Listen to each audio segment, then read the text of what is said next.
During a high school class project, my teacher told me it's unrealistic being a CEO. It's been my dream to be a CEO since I was 10, so I told her it is realistic. Follow me on my journey to learn what it takes to become a CEO.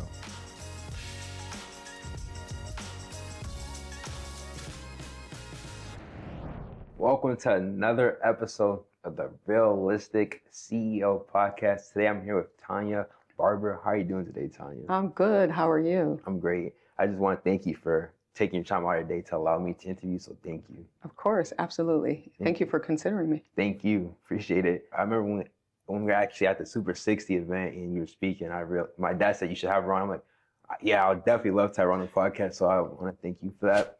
So the first question I want to ask you is, can you tell us a little bit about what you do here at your business? So I work for Caring Health Center in Springfield, which is a medical, primary care, pediatrics, adult behavioral health. And I'm actually the president and CEO. We have over 300 employees. We have 4 sites in the city of Springfield, and we provide primary care, medical care, and dental care and pharmacy to the greater Springfield. And I oversee all of the entire operations of this organization.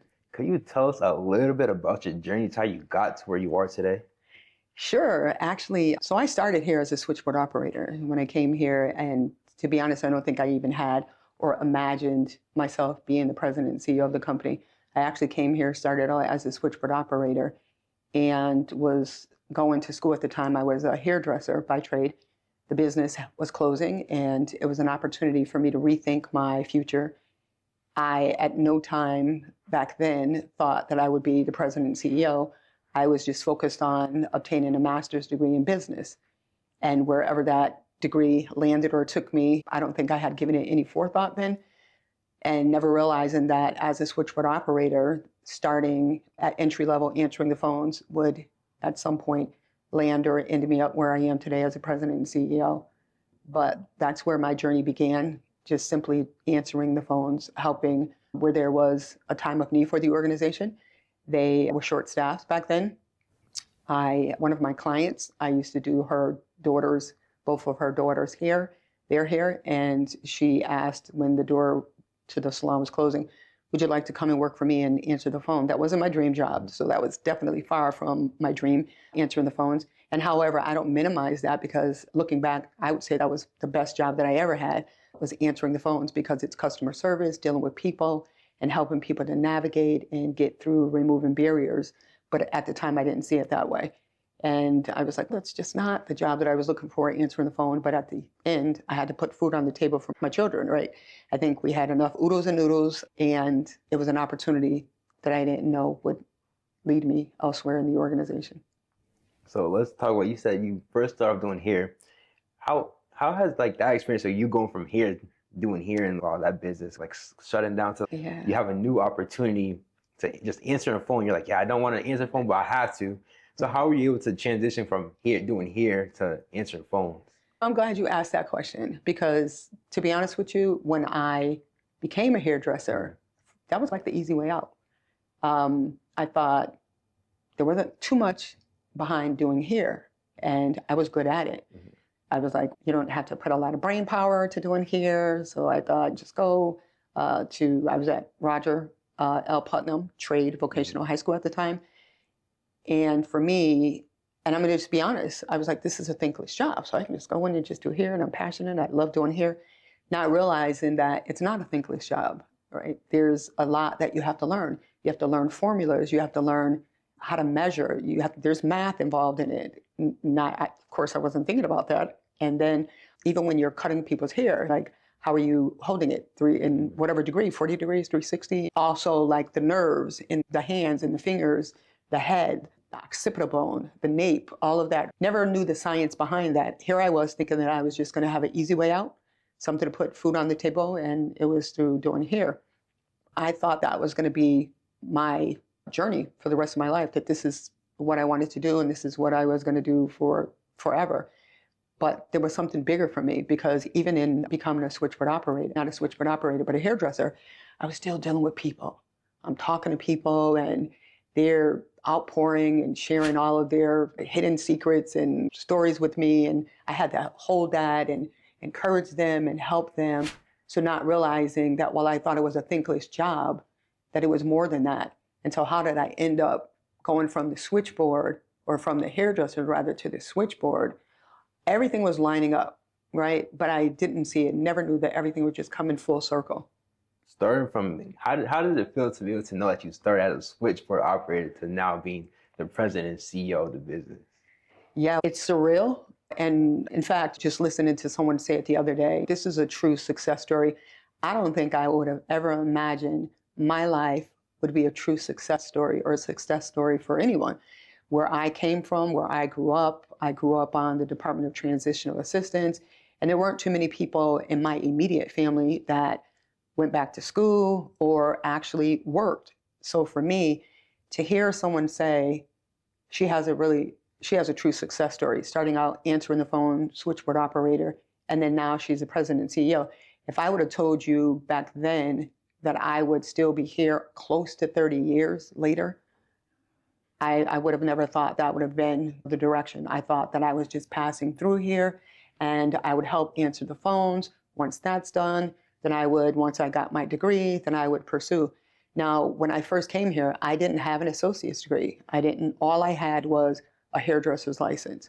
So to be seated where I am today is still, I have to keep wrapping my brain around it. Wow, you're actually transitioned from the switchboard operator to the president and CEO. So it's still surreal. So for somebody like yourself that at an early age, you really didn't see yourself becoming a CEO, so now you are a CEO and president, how would you be able to explain that to somebody? Okay, it's okay. You might not like where you are today, but you can improve and become to where you do want to be in the future. And I love what you said. You said you can. Right. Ironically, so after working as the switchboard operator for a while, and I was actually going to school at the time, and again, I didn't have an associate's, so I was just really starting out, even though my growth plan was to have a master's in business, but I was starting out at the beginning, and to be honest with you, it was even discouraging. I'm 38 years old. These are things that most people do when they're younger. But now I'm 38 years old. I have a family, and I'm just starting out to obtain a formal education.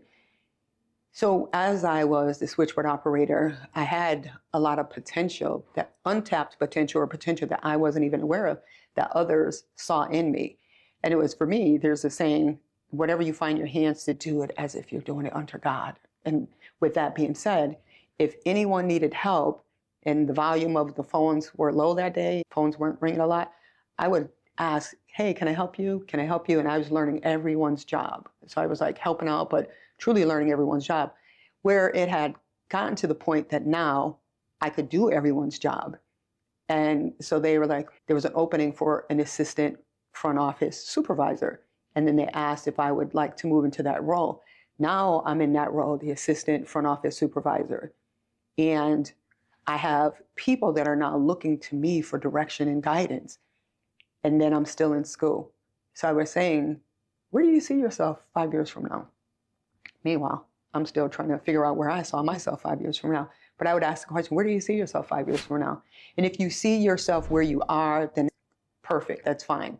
But if you have dreams, if you have a vision, aspirations, where do you see yourself 5 years from now? And so I started getting them to think. Meanwhile, at the same time, while I'm trying to get them to think, I'm thinking too.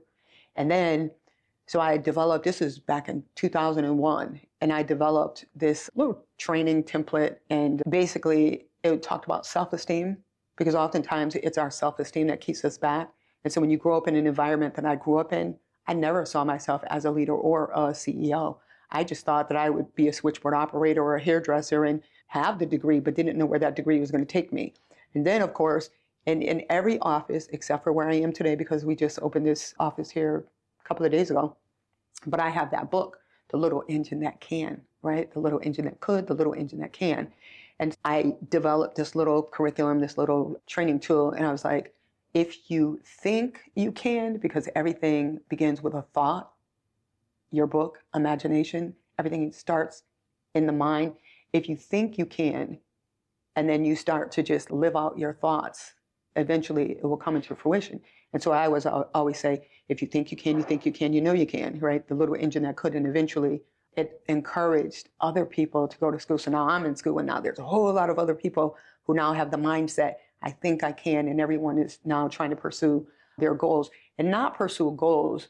There's a person, John Maxwell, and he has a book, and basically he said that oftentimes we think about goals and when we do our plan, we plan our goals, but we should plan our growth, right? What's our objectives for growing, for developing?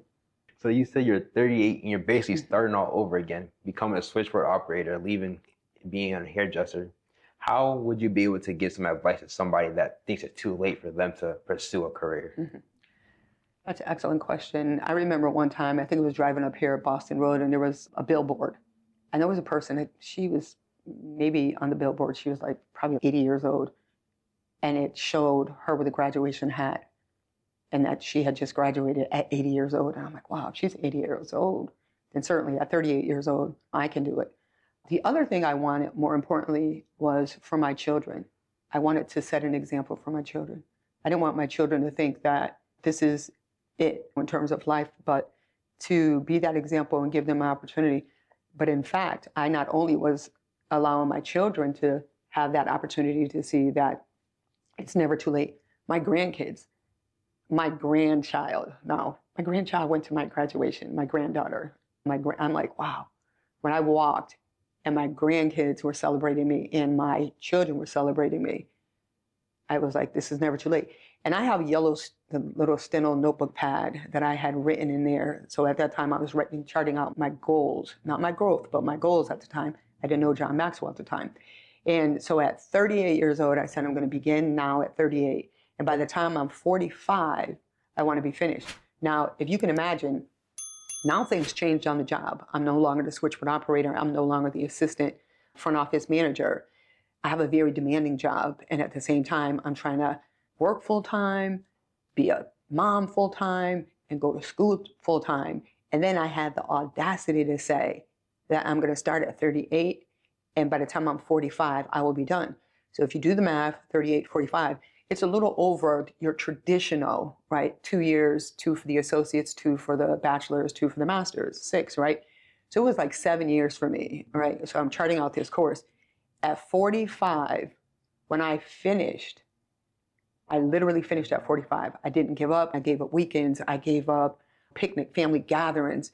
It was not the easiest time for me because when everybody else was going out to pool parties or family functions, and I had to sit there and forego all of that to study, it wasn't easy. But I had charted my course and I had set the goals, and I was like, no, I'm going to do this. I think what was really rewarding for me was at 45 years old. 45 back then seemed old, but today it's like young, right? But at 45 years old, when I finished, I found that little steno notebook that I had completely forgotten about, right? It was like buried away in a closet. And when I brought that out and I saw that I actually accomplished and did it at 45 years old, I had a master's degree. Now at 18, most people get a master's degree, but at 45, I'm now getting, it was so rewarding. It brought tears to my eyes because I was like, it's never too late. Hey, I'm 60 years old now, and guess what? I'm now thinking about a PhD. I'm 60 years old, and you're like, okay, and you're president and CEO, so why would you be thinking about a PhD? Because I have other growth goals, so it doesn't just stop at the CEO position. There's more that I want to do, and I believe there's more that I have to offer. So you talked about how when you first started, you looking straight only for your goals, but now you're also looking for goals, but also breaking your goals down into growth. So what does that look like for you, and how do you break down your goals into growth? Yeah, that's a great question, right? Because I think that when you move it into the direction of growth, then you have to try to determine where you are now and where you want to be in terms of like career growth, and not just goals, but wanting more than just the hairdresser's license. And then how do you do that? Because you're growing mentally as well as growing academically, and then growing your own mind, like your mindset, growing your mindset. And so now it's just not just focused on goals. I set this goal by the time, because one of the goals would be by the time I'm 45, I want to be done. But then also when you think about it from a growth perspective, I'm like, I'm more mature now. And to be honest with you, maybe if I went at 18, my mind wasn't there yet in terms of the growth where I was mentally. So when you talk about growth, you're thinking about like where you are in terms of growth and development, in terms of where you are, level of maturity, and where you want to be, where you want to end up. So you talked about how at first you never really thought yourself as, because you never seen nobody like yourself as the CEO or any type of leadership position. So how were you able to have that growth mindset and turn and realize that you can become a CEO and a leader? So I'm going to go back a bit too, because I'm reminded of, so when I was younger, and here's where the self-esteem, where I lacked in self-regard for myself. When I was younger, I always struggled with reading. I always read below reading comprehension levels. So if I was in 5th grade, I was reading at a 2nd grade level. If I was in 8th grade, I was reading at a 5th grade level. My reading comprehension was always low. So you can imagine where I was mentally. I just thought, you're never going to get far because you can't even read. You can read, but you can't necessarily comprehend everything that you're reading. Then I was always told by others in the family, outside of my immediate family, those who had went on to school and they had the education, don't give up your day job, right? I'm a switchboard operator. Don't get, for example, when I had to write essays and I'm formatting the essay on a paper and I'm going by the way that you're taught, make sure when you go to the next paragraph, you do the thesis statement, you do the introduction, the thesis statement, the body, et cetera. You build on that, and then conclusion, and make sure you do the transitions. And so I would use these transitional statements in every single one, think that was the right way. And then I had a family member who worked for the Springfield Republican at the time, and she was a journalist, so she was excellent at writing. So now she then read my papers, and then that was like a hit. That was like another thing that kind of was a blow and set me back, where I thought I could not be anything other than where I am today. So I couldn't even imagine myself being a CEO. If I'm struggling with reading, if I'm struggling with writing, then how would I become a leader? A CEO was far from my mind. But it was at one point when I was having lunch with my aunt, and we were at Red Rose Pizzeria, and I was working here at Caring Health Center. And we were eating lunch, and as we were eating lunch, all of a sudden she had one of those aha moments. People will call it an aha moment, but I call it a divine revelation. And we're sitting there, myself, her, and her daughter, and she almost choked off her food and she laughed. She was like, oh my God, one day you're going to be the director of this place. And I looked, and if any of the Bible, my second hat as a pastor, when Sarah found out, Sarah and Abraham were told that they were going to have a baby after they were 99 and 100 years old, and someone was like, oh yeah, you're going to have a baby. Sarah laughed, right? So I was a Sarah. I laughed because I'm like, I don't even have an associate's degree, so how am I going to be the director of this place? Not realizing that things were already spoken, being foretold, right? But now when she said that, I had the opportunity to take that and laugh it off and kick it to the side, or I can look at it and say, is there a possibility that I can become a president and CEO or a director of this place? And it took a while for my mind to come into agreement with what was spoken. And that's powerful in and of itself, because oftentimes you come into agreement with what's spoken over you. I had the choice of coming into agreement with, don't quit your day job because you can't write, you struggle with reading. I could come into agreement with that, or I could come into agreement with the other words that were spoken. You're going to be the director of this place, right? And so that sounded better, being the director of this place. So then I started aligning my thoughts with the positive spoken words versus the negative spoken words, despite the fact that I was already older, that I was already 38 years old. By that time, I probably was a little over 38. I'm probably like 42 or something like that, right? So I'm older. I had to choose. I had to make a choice to say, okay, where are you coming into agreement with? Are you coming to Fred Flintstone, the little voice over here, the little red devil over here, or the little angel over here? Which voice are you going to listen to? And I chose to listen to the voice of reasoning, the voice that said, you're going to be the director of this place. And then once I came into agreement with that and started believing that, then I started like walking in that direction to try to achieve and accomplish that. So for someone like you said, you struggled with reading comprehension. How were you able to improve that as a skill that is important? How were you able to overcome that? You being able to not mess up on you mess up on your essay, you can't really comprehend on grade level to now being the CEO and president. So how are you able to overcome those barriers? I practiced. We didn't have books in my house growing up. In fact, I don't recall going to the library when we were younger. I didn't like to read. My children didn't like to read. If we had a homework assignment, reading was definitely not something that I liked, neither did my children like. But I had to now force myself to read. If I'm ever going to improve, then I'm like, okay. And how did I do that? I was selective in what I wanted to read, right? Because I wasn't necessarily a person who liked social studies at the time. So I wasn't going to get a book that had anything to do with social studies. I'm going to get a book something that I like. And then so I forced myself to read daily, read regularly, and not only read, because it wasn't that I couldn't read. Anybody could read. You could read words going across, but I wasn't comprehending. I wasn't comprehending because I wasn't taking the time to think about what I was reading. So all I was doing was just speaking a whole bunch of words going across. But it was like, how do you connect those words with your thought and stop and pause and think? So I had to train myself. That no one taught me that in school. And back in school, what I find back then is that, and I'll use an example of my son always wanted to be an architect. And to be an architect, you had to learn math because you had to do blueprints and things like that. And he was really excited about becoming an architect. But then he too struggled with reading like me. And when he spoke about that, and they actually were trying to pass him through. So I'll never forget, he was going to Rebecca Johnson, and his grades were they were not good at all.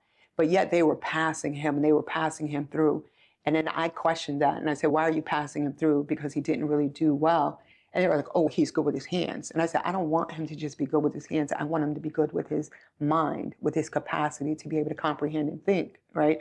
Similarly, what happened to him was the same thing that happened to me. And I had to make the time to sit, read, and slow down. And although it wasn't something that I didn't like to do, I came to learn to like it and then learn to love it. And then now you can't get a book out of my hand. I have a ton of books at home. So what is your favorite book that you enjoy reading? My favorite book is the Bible. I'm going to be a little biased there because I'm a pastor, but I do have a lot of leadership books as well. And one of the persons that I do a lot of reading of is John Maxwell. John Maxwell, I'm a certified coach, mentor, and took a couple of his classes. I like his books because he's developing the person within. There's a book and it's called 15 Indisputable Laws of Growth. And so in that book, that's where he talks about the growth plan. How do you grow you, right? And then how do you find value in you? We want people to see the value in us, but we don't see the value in us. So you can't expect someone else to see value in you unless you first start to see value within yourself. And then investing in yourself. How do you invest in yourself? And invest in yourself doesn't necessarily mean monetarily, right? It means investing, taking the time to read, to sit and try to improve in certain areas. So I love leadership books. That's a passion of mine. And one of the reasons why I like leadership books, it goes back to the little engine that can, right? I think I can, I know I can. Because that helps to not necessarily empower people, but it helps people to empower themselves and allows them to believe in themselves so that we all lead in some capacity, form or another. We all have leadership. So I want to go back to, you said you got to be able to see the value in yourself so that the others can see your value as well. Right. And I've been struggling to see the value in myself. So how are you able to find yourself and, okay, this is how I'm valuable, and make it so that others understand your value as well?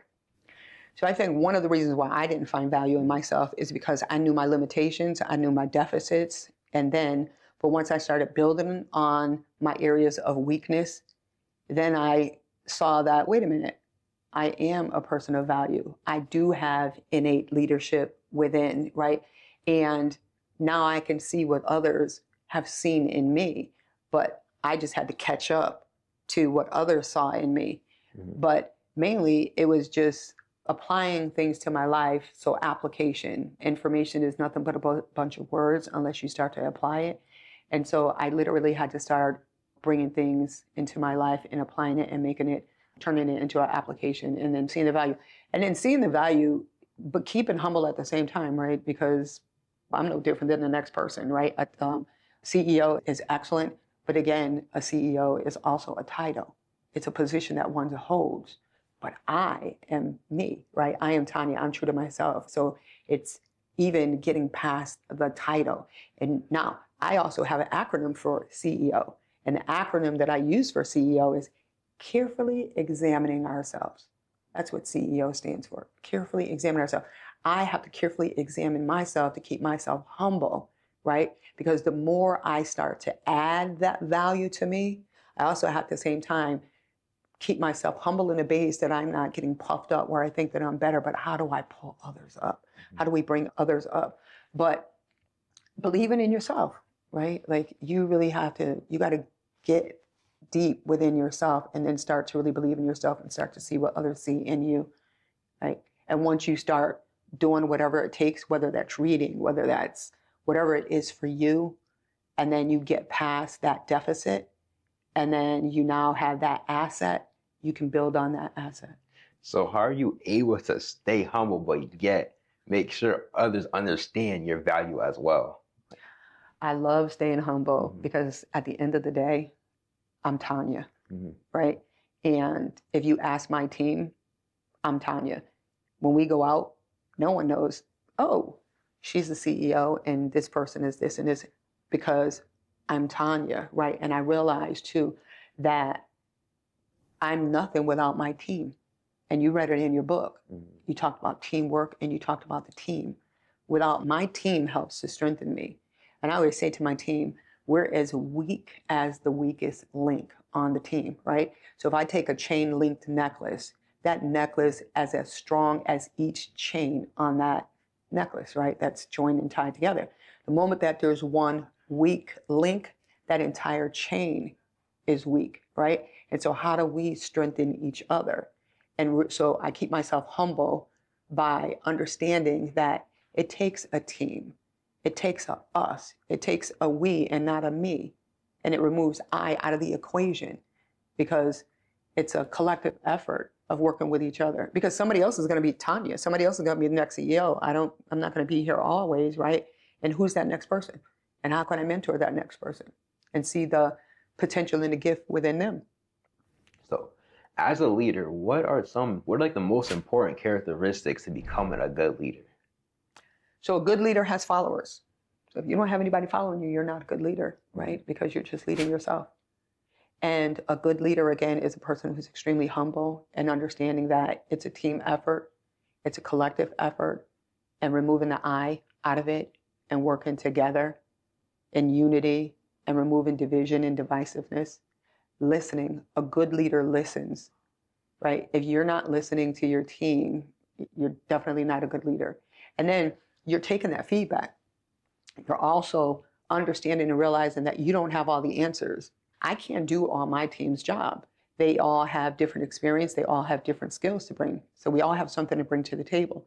And keeping that in mind, the other thing is never being the smartest one in the room, right? I don't ever want to be seated in a room and be the smartest one sitting in the room.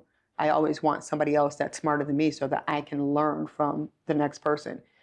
A good leader is always learning. A good leader realizes that I haven't arrived. I'm not there yet. There's still more. That's that growth plan, right? I've grown from a toddler to an adolescent to an adult. Now I have to keep growing. And those are lessons that I would say that a good leader definitely needs to make sure that's at the forefront. So how can somebody develop a growth mindset? That's a good question. And it has to definitely start with you, right? If you don't feel that you are where you are, it takes a lot of inner working with you within to try to determine where are some of the areas that I need to grow. I knew I struggled with the comprehension with reading. So in order for me to help grow myself there, I had to pick up a book and read. And not only did I pick up the book and read, but I had to learn how to comprehend what I just read. I remember, here's another one. This one was comical. I remember I was going for a placement. I did the placement test at Stick. And this is for the associate's degree, by the way. So you do the placement test and you have to read and then you have to write an essay, right? And here's that struggle again, right? So I'm read the whole thing.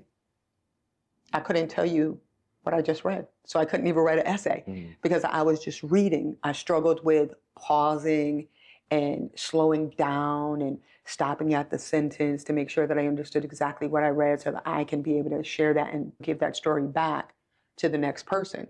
So the growth starts with you knowing where the challenges are, where the deficiencies are, where are my weak spots. It's like the Jabari's window where it says you have your blind spots, and you have to know where those blind spots are so that then you can cultivate and develop and work to try to grow that.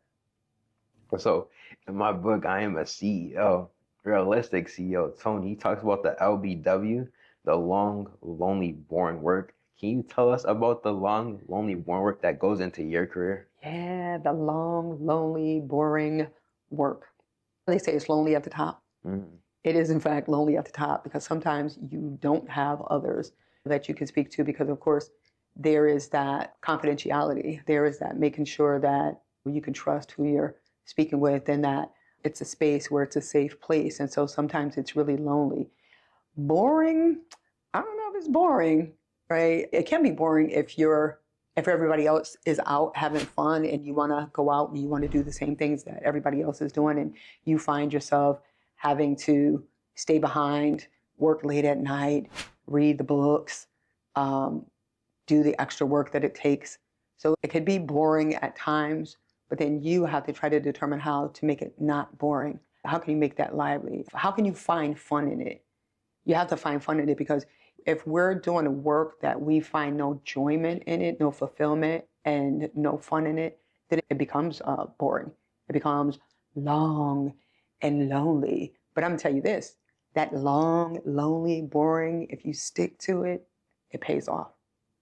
It definitely pays off. If you don't give up and you persevere and you chart your course and you keep going, it pays off. Because again, that was so rewarding when I looked back and I pulled out the yellow steno paper and I'm like, oh my God, I'm 45 years old. I actually did it. I did it, right? I didn't deviate from my plan. I didn't stop. I didn't allow others to distract me from where I wanted to go because that happens too, right? You have people who will throw you off your plan, right? And take you down a different road. And then now you have to pivot and now you have to come back. And there's nothing wrong with that as long as you come back. But so you can stay your course, you can take pauses because there are moments, I'm gonna tell you, there was times where I felt like I can't do this anymore. I'm telling you, when I was at the end of the master's program, I did the accelerated program, I was done. I didn't know if I was gonna finish. In my mind, I was like, I can't go anymore. And then, but how do you find that second wind? I think that's the hardest thing. And to find the second wind is to remember what got you on this journey and this road in the first place. Knowing what you know now, what would you tell your 18-year-old self? Wow. There's a song, Dear Younger Me, right? What would I tell? That's a really good question. And people ask me the question, would I ever change? Would I change my story? If I had to go back and would I change it? I would say, no, I would not change it because there were so many valuable lessons that I learned along the way. And not only were there valuable lessons that I learned along the way, but my story, if I ever knew that my story was going to be a book to encourage, if my life was going to be a story, it was going to be a storybook to encourage somebody else, then it was well worth it, right? So I would tell younger me, don't give up. I would tell younger me, 18-year-old, you do have value. You do have the smarts. You do have what it takes. You just have to develop and cultivate the gift within you because it's in you. It might be lying dormant, It might be lying in your unbelief and your disbelief of who you are and who you can be. And so I would stir up that gift and say, there's a saying, stir up the gift within. And so I would definitely say to younger me to block out the naysayers, turn off the negative news and the people who have nothing positive to say. And they have no value to add to the value that you already hold. They don't need to be a part of your life. Just move them out the way. And then it goes back to sometimes being that lonely, by yourself person, because you're going to find that not everybody is for you, right? You're going to find that there could be more people that are against you than there are for you. But the small few that are for you, those are the ones that you stick to. Those are the ones that you embrace, and don't allow the younger you to get caught up in the negative things. The person who said, don't give up your day job because you can't write, right? Just stick to what you're doing, answering that phone. If I listened to the person that said, stick to what you're doing, just answer the phone, I would not be where I am today, the CEO. So I had to move those negative thoughts. So I would say to the 18-year-old, move the naysayers, the negative talk, and to find the true value that you hold within the gift that's in you, waiting to be stirred up, so that gift can help the next person. You said you learned a lot of lessons throughout your journey. So what has been like your biggest lesson that you've learned? My biggest lesson that I've learned is to believe in me. I didn't believe in me. I didn't see the potential that other people saw in me. So the biggest lesson that I learned is to, find the belief in myself, in the inner me. And the biggest lesson that I learned, again, is that sometimes you have to move people out of the way, because sometimes people become a roadblock. Sometimes people are the stumbling block for you to get to your final destination, to your journey of where it is that you're trying to get to. So I learned a lot of valuable lessons. I learned that everything from me being the switchboard operator to being that hairdresser, everything connected and linked, and they went together. It's like a puzzle. There was no missing piece. It was just a matter of me trying to find that missing piece and to put it into the puzzle, to pull it all together. So my life, the journey, everything, whether I thought it was good or whether I thought it was bad, all had a purpose for where I am today. So another thing you said, if you listen to that person that said, you're not going to go nowhere, you just stick to being a switchboard operator, how are you able to just avoid all the negative talk and just go and focus on yourself to make sure that not only you get to where you want, but you're also improving mentally and physically as well? Because the other part about that is that I had to use those negative words to be like, I'm a very competitive person, right? I used to play basketball. I used to play touch football with the boys when I was younger with my cousins. So being a competitive person, I had to prove that person wrong, right? So the person who said that I would not mount up to anything or do this, I wanted to prove the person wrong and say, no, that's not true. That is not me. I know who I am, and I know what I could be and become. And so that was my driver. That was my motivator, is to prove that, no, that's not my story. That might be your story, but that's not my story, right? So always just add into your story, add into your story. It's not, I always say it's not the conclusion. My story, even this right now, I'm not at the conclusion of my story. As long as I have breath in my body, I still have more chapters to be told, more stories to tell until that final book is closed, and that would be when I'm buried 6 feet under, right? I still have work to do. So how does it feel knowing that someone told you that just stick to what you're doing, you're not going to go nowhere else other than that, to now being able to not only surpass their expectations, but do it even more to the point where you didn't even realize that you could make it as far as you did? So how does that feel? Let me tell you, it felt so good. You want to know the best part? It felt good to rub it in the person's face. Yes, right? I'm right. See where I am today? I did it. I think it was surprising for the person, too, to be like, whoa, she was a switchboard operator and was struggling with reading, and now she's a president and CEO. And not only is she reading, but she's writing grants and editing articles or things that like the staff put forth and bring forth. And you're like, and you now can put that red line through and be like, nope, correct that, fix that. Yeah. So I think it was, again, I was like extremely excited to say, I did it, you know? Yeah. I just got one more question for you, and it's, what's one fun fact about yourself? One, I have a huge sense of humor. So I love to joke all the time. And so even at work, you know, the prime example, right? President and CEO, a big, you know, multi-million-dollar company. And then, but I could walk in the office and I literally, you're thinking you're coming in, the president or CEO, she's walking in or he's walking in and they're coming in with a suit, right? But I could literally walk in and be like, yeah, jump out loud and they're looking at me like, oh, there she goes again, right? So I have a great sense of humor. And I think with life, that's what we need to have, not take everything serious.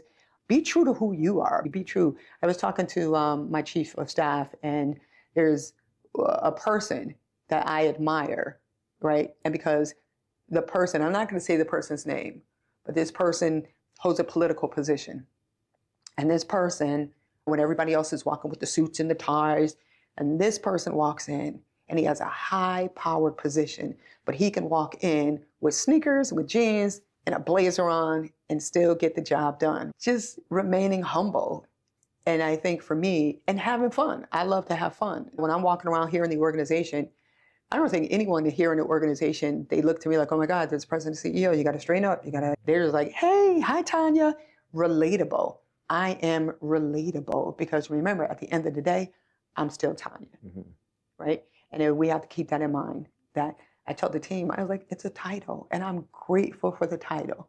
I'm grateful where God has allowed me to get to. But in the end, when that title, when that position changes, are you still true to who you are as a human being, as a person? And I'm Tanya, a person who loves to have fun. Yeah. I just want to thank you again for coming on. I really do appreciate it. So thank you so much. Absolutely. Thank you for having me. Thank you for considering me. I appreciate that. You're welcome. And I hope my story and your story inspires somebody else. I hope so too. Yeah. I want to thank everybody for tuning into this episode of the Realistic CEO podcast. But before we finish, I want to thank you for the support that you've shown as well. And ways that you can support even more is by going onto the Realistic CEO website and ordering your copy of I Am a CEO, Realistic CEO, which is an inspirational story, not only for the youth, but also for the old generation ahead of me. What I realized is that my book, I thought it was a children's book, but it's really made for everybody because of the story. I was able to turn a negative experience into a positive. Ways how I'm going to be able to do that even more is by turning that negative into even bigger positive. By my goal for the next 5 years is to get my book into at least 500,000 kids in lower to moderate income communities. Thank you for tuning into this episode. See you in the next one. Peace.